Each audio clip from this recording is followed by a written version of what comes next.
Vlog.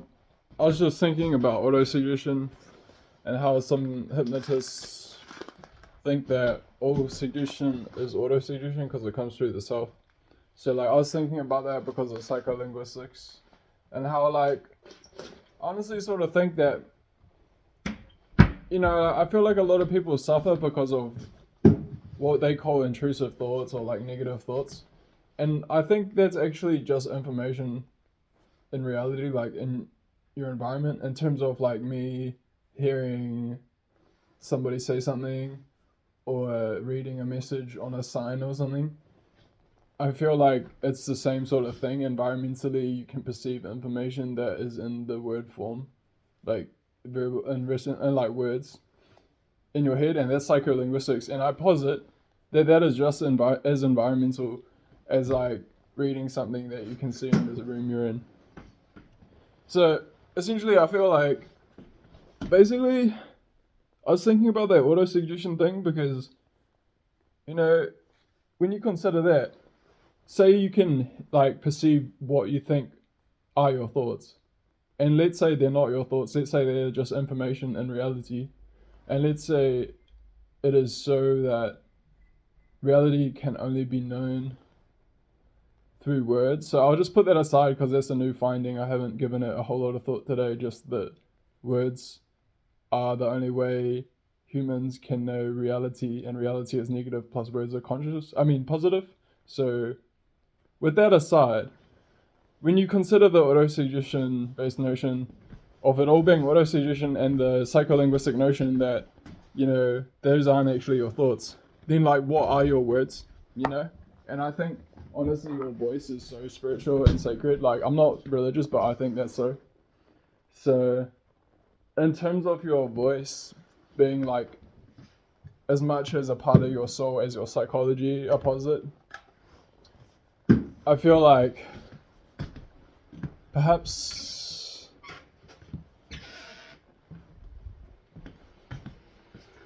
all like psycholinguistics actually comes from external sources. Like that Nietzsche's thought demon or Descartes' thought experiment, or whatever that is, like notion concept that I was talking about earlier this morning. So with all that considered, I feel like maybe auto-suggestion is really about the environment suggesting to you what you are in terms of like, I'm gonna say are, like just non sequitur, like what you are. Because in terms of suggesting to you what you are, it's like, it's not even really about your identity at that point. It's more about your like conscious life experience, what you're actually experiencing. And so in this way, it's interesting to think that suffering due to psycholinguistics may be due to like the suggestions being of a negative source, and like based on what I was saying earlier,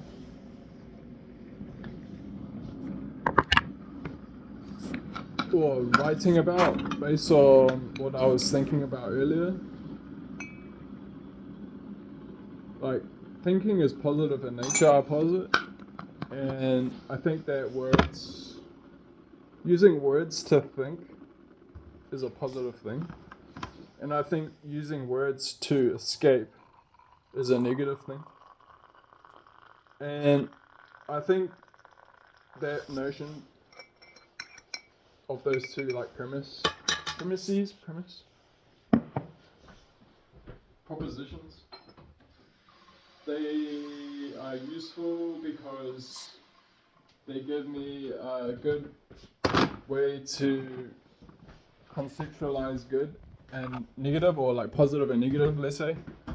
And then like just to generalize, like the obvious, like positive equals good and negative equals bad.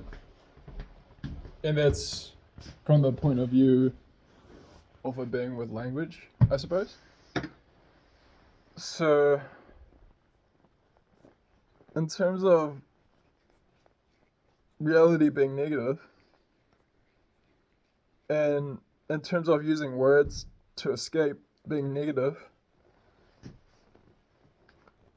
well, maybe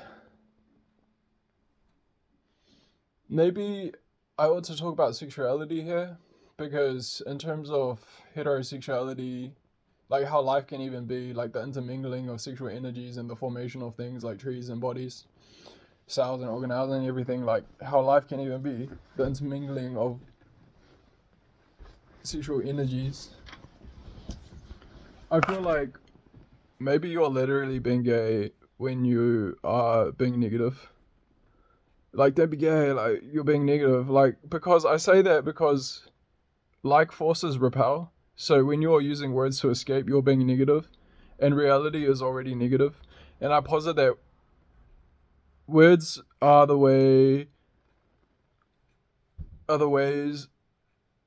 words are the only way that humans can know reality. So I guess what I want to do now is analyze, are all words positive, or is all language positive, or is linguistics, all linguistics positive? Because I think I was sort of off the impression earlier when I was reasoning about this that all language may be positive and not all linguistics is positive. And I also thought recently that words are sort of like their language really, so I guess words too. I guess words are kind of like just things, kind of like lifeless things, and then when humans kind of put the ghost in the shell into them, the intent behind their actions of using the words, so to speak, kind of imbue the energy that they generate. Because I suppose now I want to say that words are kind of energy generators, in the sense that the brain has generative processes, in the sense that, you know, when your mind is imagining something, maybe because somebody suggested something to your mind, you know, a generative process is going on there, like transitive or search, or however you want to say that, like actively imagining, actively thinking.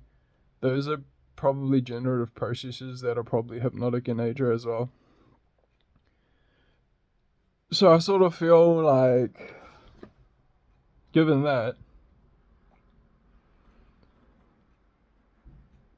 I think the simple model I came up with was, you have in your head a mind, and that's like the outer circle, and in the inner circle you have a kernel, and that's the seed, and the seed is either positive or it's negative, and that seed, when it's positive, that's creativity, and when it's negative, it's been tainted. So I suppose then that when your creativity has been tainted, it starts generating nightmarish themes in your imagination and in your psycholinguistics. So it's interesting because, given what I have been going over in this vlog, maybe it doesn't generate nightmarish things. Maybe it becomes attuned to nightmarish things in terms of like what exists in reality and what is knowable. They say anything is possible. Perhaps it can be useful for me to say that anything is knowable. So, in that sense,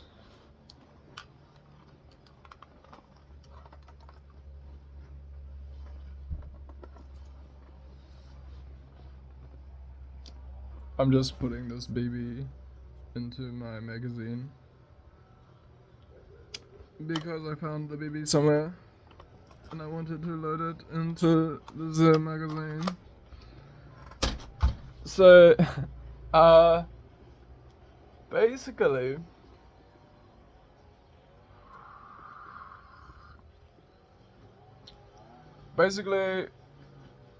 at this point in time, I want to talk about the negativity in this equation, the information that you're potentially tuning into in this equation. And it's like, I don't know, it's interesting to think that reality is kind of like literally like a probability density field, and it's like determine what happens in reality is kind of like maybe a lucid dream hologram chamber. Let's say that's Earth, and all the beings on Earth like collectively project into that space consciously, and in that space, holographic projections can like take place, can form, and things can happen in that environmental space of Earth, the Earth stratosphere. So, in this sense, I sort of feel like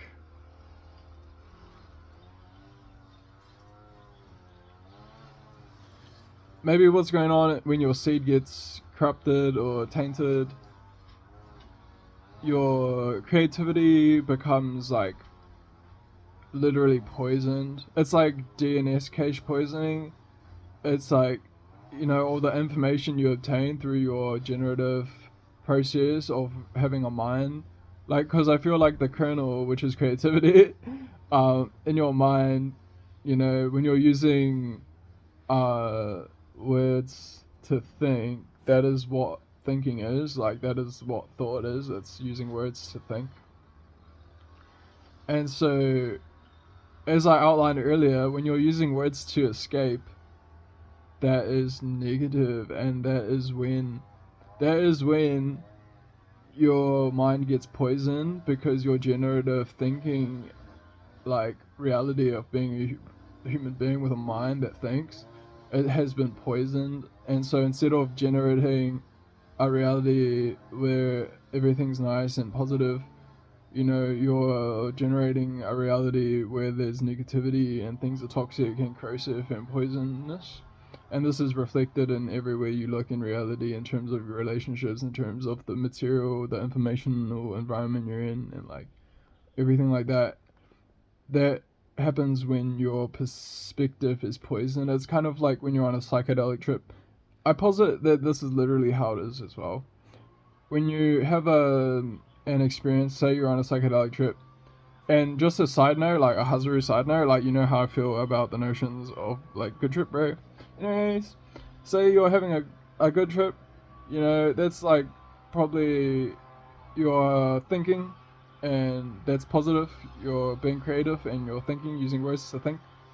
And then say something like upsetting happens, and then your kernel gets corrupted or tainted or poisoned, then your experience turns into a bad trip, and everything takes on a negative, nasty flavor, and like just everything is poison, and everything just is negative and snowballs and amplifies into more negativity, and it's just like a nightmarish situation. I honestly feel like when you're talking about good trips and bad trips, it's so useful to reference good dreams and nightmares. They are like one and the same.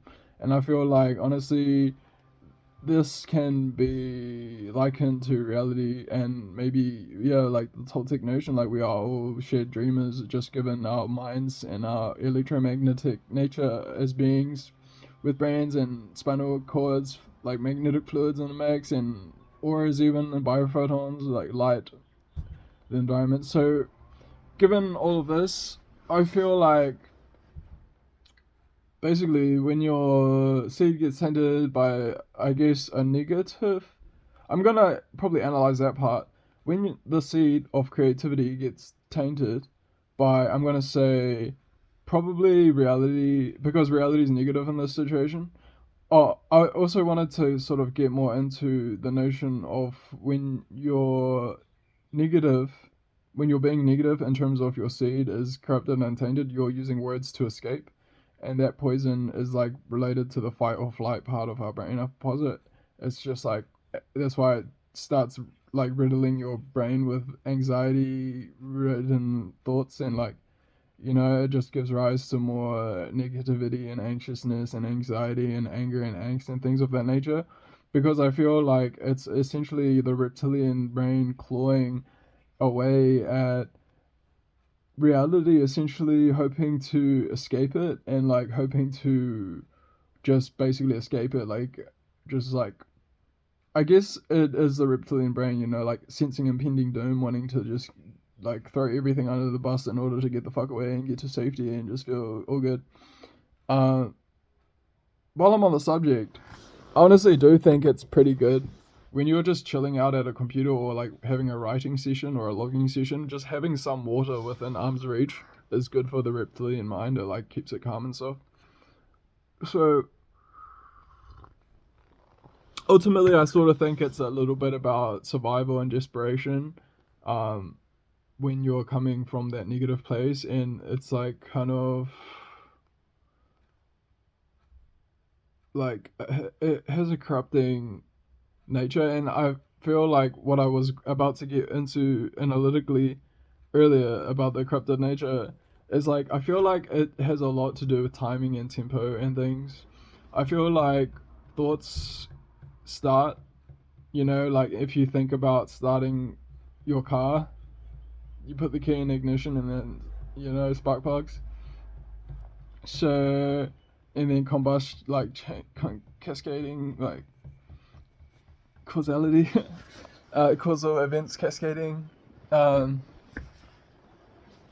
so let's say something sets off a thought, and following that thought to its logical conclusion is the natural and obvious thing to do. And I posit that it's an automatic process as well. So it's kind of like starting a program on your computer, and it's like a program that resolves eventually, hopefully. And I feel like if that program doesn't resolve, it's still running. And if it's still running, it can be taxing computationally to your brain in this equation. And that is like, what do you call it? Cognitively taxing. So it's a cognitive drain, it's a cognitive burden.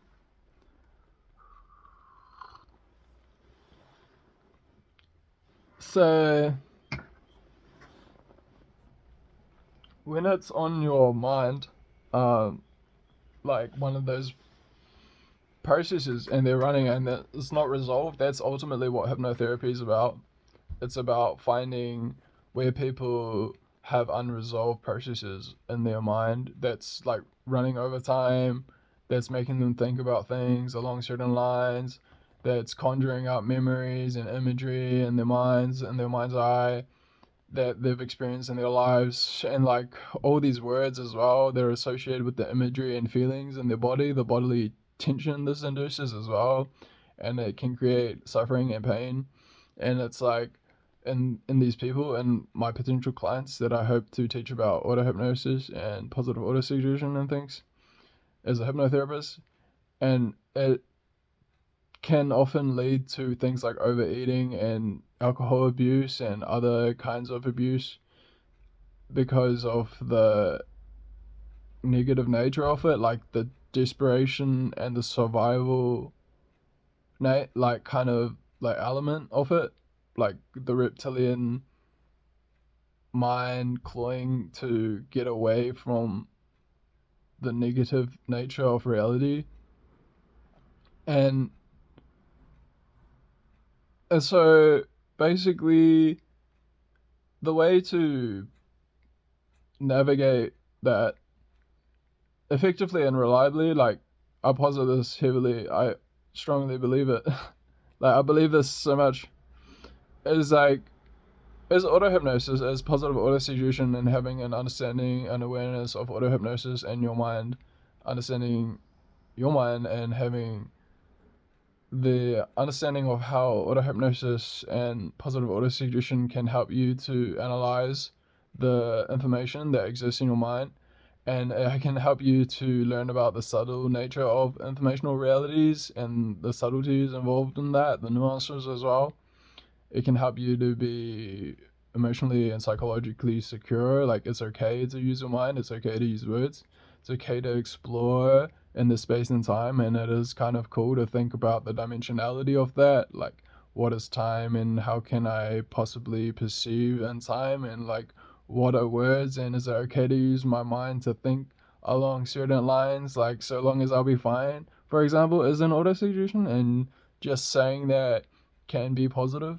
So I feel like when you're having a really intense trip, and like some may say a bad trip, like, you can just take action and plant a seed of positivity with your action. And it's kind of like sowing a seed, you reap what you sow, and like investments as well. So I do think that in order to grow wealthier, it's pretty simple. Just do good things for good reasons, and just like, enjoy that, because that's enjoyable for humans to do. And yeah, I feel like when you're coming from a desperate survival based place, um, you know, it's negative. And when you're thinking using words, that's creative and that's positive. So I don't know. This log has gone on for a while. Uh, that's kind of like just me chopping it up. What I was analyzing earlier this morning, along with like tying together or tying in some other concepts and tying together some concepts as well, notions. Anyways, that was a useful log. I don't know. I might as well upload this because I haven't uploaded a lengthy vlog in a while to my channel, and it's kind of funny, kind of chill, this log. I don't know. Uh, yeah, in terms of talking about logs, I scheduled a daily venting session, like just a kind of like daily log that I have scheduled. So I think it's been kind of chill. I have been doing them sort of automatically as well, not really scheduling it too much, more like programming myself using reminders via auto hypnosis and auto suggestion essentially. So I don't know.